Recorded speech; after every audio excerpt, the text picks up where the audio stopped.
हाँ तो दोस्तों, बौद्ध धर्म के अगले पार्ट में हम देखेंगे।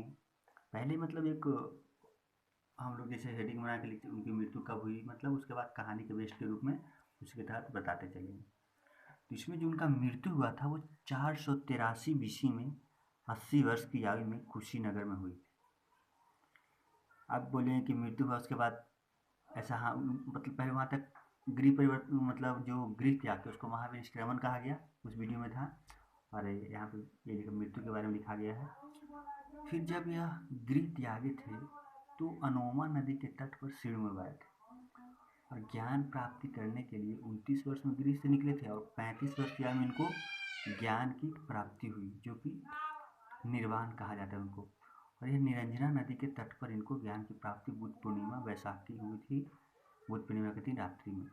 जिस स्थान पर ज्ञान प्राप्ति उसको बोध गया कहा गया, जिस वृक्ष के नीचे उसको बोधि वृक्ष कहा गया।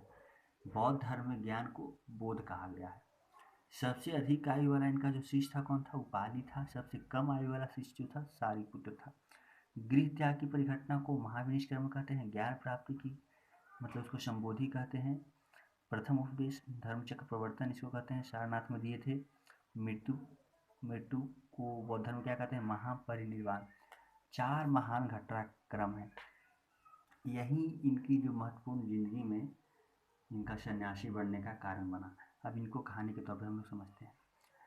अब जब 4 महान घटनाक्रम कैसे हुए, जैसे कि जब वो घर से निकले, कंठक उनका घोड़ा था, सारथी का नाम चन्ना था। तो जब घर से निकले तो सबसे पहले एक वृद्ध व्यक्ति को देखे।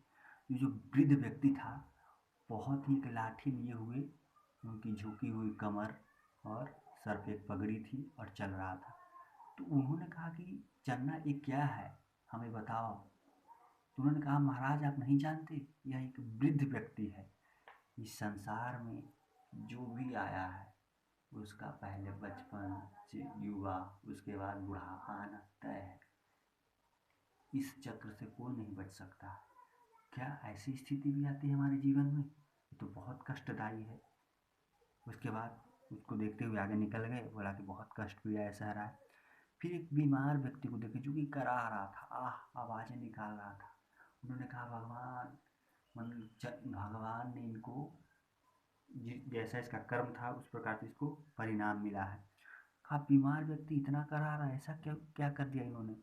कहा भगवान सब लिखा जा रहा है, सब प्रभु की दृष्टि से होता है।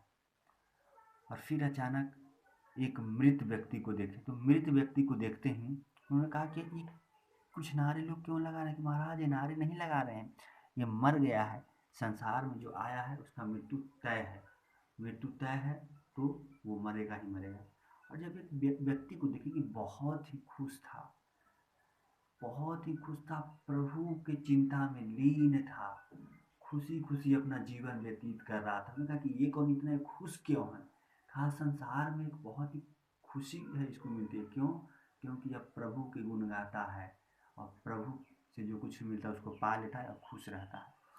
तो इन्होंने कहा कि मैं सन्यासी बनूंगा और चन्ना को कहा कि तुम जाओ। और वही जाने के बाद यहाँ मैंने बताया कि अनोमा नदी के तट पे सिर मुड़वाए। और फिर यहाँ से कहानी अगर हम मोड़े तो सिर मुड़ाए, फिर पहले गए अलार कलाम के पास, उसके बाद गए रुद्रक राम के पास। तो दोनों के पास इनको जब नहीं मिली तो खुद अकेले कहाँ फिर गए? बोध गया, निरंजना नदी के तट पर गए। और बुद्ध पूर्णिमा बैसाख की रात्रि में इनको ज्ञान की प्राप्ति हुई। तब इनको कहा गया गौतम बुद्ध कहा जाने लगा, बुद्ध कहा जाने लगा। इनकी जो अब है 5 इंद्रियां या बल, इनका मानना है कि 5 इंद्रियां या बल, कहना है कि जैसे कि जो 5 इंद्रिया बल में कहना है कि श्रद्धा, क्या बोलते हैं? श्रद्धा। श्रद्धा मतलब मन को प्रसन्न रखना, हमेशा अपने मन को प्रसन्न रखो तब सुखी रहोगे। पुरुषार्थ, पुरुषार्थ मतलब अपने पुरुषार्थ लगाओ, मतलब प्रयत्न करो। स्मृति मतलब अपने आप को जागृत स्मृति में रखो। फिर पूजा, पूजा मतलब ज्ञान की स्थिति, पूजा करना मतलब ज्ञान की स्थिति में हो तुम।